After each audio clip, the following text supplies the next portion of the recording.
Um olá para todo mundo, graça e paz. Eu sou o pastor Bruce, pastor aqui na Igreja Metodista Filadélfia, em Governador Valadares. E esse é o nosso Café com Cristo devocional. Então seja bem-vindo, seja bem-vinda ao nosso Café com Cristo devocional de hoje. Gostaria hoje de compartilhar aqui em nossa devocional uma breve reflexão que tem como título O orgulho e a adoração não combinam.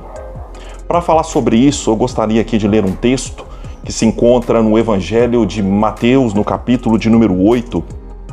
E eu vou ler aqui o versículo de número 8, que diz assim: Mas o centurião respondeu: Senhor, não sou digno de que entres em minha casa. Até aí. Que o Senhor Deus possa continuar ministrando aos nossos corações nesse dia. O texto aqui que nós acabamos de ler vai nos falar da história de um centurião romano. Ele era uma autoridade do exército romano. E ele era um homem que liderava aproximadamente 100 outros soldados. Então era um homem que tinha autoridade. Era um homem que tinha autoridade na esfera terrena, na esfera institucional. Era um homem que tinha autoridade sobre os judeus, sobre rabinos judeus, sobre as terras dominadas pelo Império Romano. Então, a autoridade desse homem era reconhecida, era exercida e era obedecida.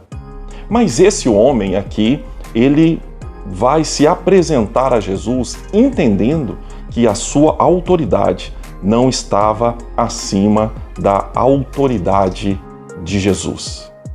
O texto aqui então vai nos falar que esse homem ele se aproxima de Jesus com uma profunda sensibilidade espiritual. Ele era um homem, como falamos aqui, que exercia autoridade na terra, mas ele compreendeu que havia uma autoridade que estava acima de toda e qualquer autoridade. E essa autoridade estava sendo manifestada em Jesus. O Deus, Criador de todas as coisas, se manifestava em Jesus. E esse centurião aqui romano, ele vai perceber isto, ele vai reconhecer isto. E ao se aproximar de Jesus, ele não vai se aproximar de Jesus de uma forma soberba ou com exigências. Ele se aproxima de Jesus intercedendo pelo seu servo que estava terrivelmente adoecido, sujeitando sua patente à maior das patentes, que era aquela que estava se manifestando em Jesus. Então ele não se apresenta para exigir, ele se apresenta para rogar, para interceder.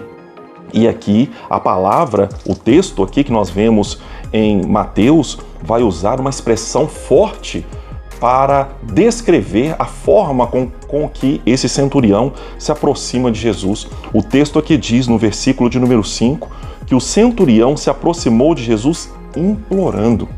Imagina, um homem que carregava uma autoridade tão significativa se apresenta diante de um rabino judeu implorando. Mas aquele homem fez isto porque ele não estava com suas vistas turvas pelo orgulho. Ele não estava com a sua mente entorpecida pelo orgulho. Toda a estrutura de orgulho havia ruído. Toda a estrutura de orgulho estava no chão. E agora ele conseguia ver além dos muros do orgulho. E ao ver além dos muros do orgulho, ele conseguia também ver além dos muros da sua patente, além dos muros da sua limitação. E ele então vai reconhecer a natureza de Jesus. Nós só podemos reconhecer a natureza de Jesus quando o orgulho, ele de fato cai. Quando o orgulho deixa de ser uma lente que nos leva a interpretar o mundo e a nos relacionarmos com Deus.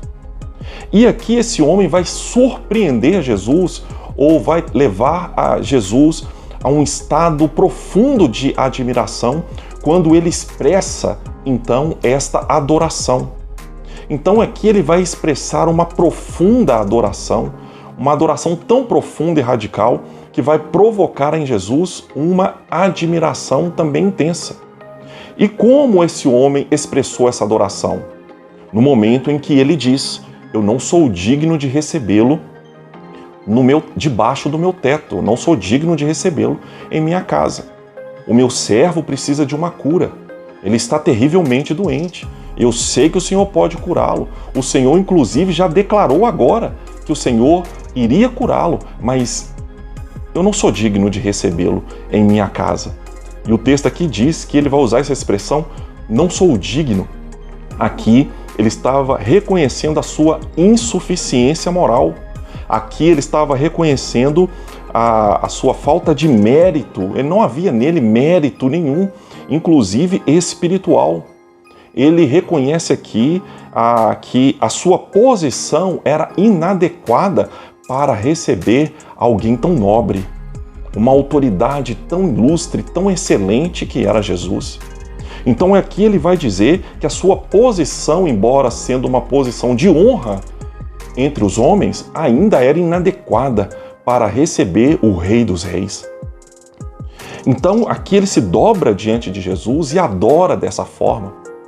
Então essa adoração somente foi possível porque as estruturas de orgulho caíram, porque ele conseguia ver além da sua patente. Uma adoração profunda, uma adoração genuína, uma adoração que provoca admiração no céu. É aquela adoração, é a adoração que vem daquele que se sujeita. É a adoração daquele que sujeita suas patentes àquele que tem a maior das patentes. Esse homem, esse centurião, só exercia alguma autoridade na terra, inclusive sobre o corpo físico de Jesus, por ele ser um rabino judeu, porque o próprio Deus permitiu, porque ele, somente ele, tem toda a autoridade. Os homens na terra só exercem alguma autoridade. Eu, como pastor, só exerço alguma autoridade. Presidentes, ministros do Supremo, vereadores, deputados, senadores, governadores, esses homens só exercem alguma autoridade. Nós só exercemos alguma autoridade porque ele permite. É dele toda a autoridade. E quando nós reconhecemos isso, nós então passamos a manifestar a mais poderosa expressão de adoração. Então que nesse dia que caia toda a estrutura de orgulho, que caia todas as lentes que façam que os nossos olhos espirituais se tornem turvos e nos impossibilite, comprometa a nossa capacidade de ver Jesus na sua essência, de perceber as manifestações de Deus na terra e ao nosso redor, e assim podermos então adorá-lo de toda a nossa alma, entendimento e coração. Que nesse dia, que nossas patentes estejam sujeitas ao Rei dos Reis, ao Senhor dos Senhores. Que Deus possa então continuar nos abençoando e que nos dê um dia abençoado e vitorioso em Cristo. Adore o Senhor de toda a sua alma e de todo o seu entendimento. Que Deus nos abençoe.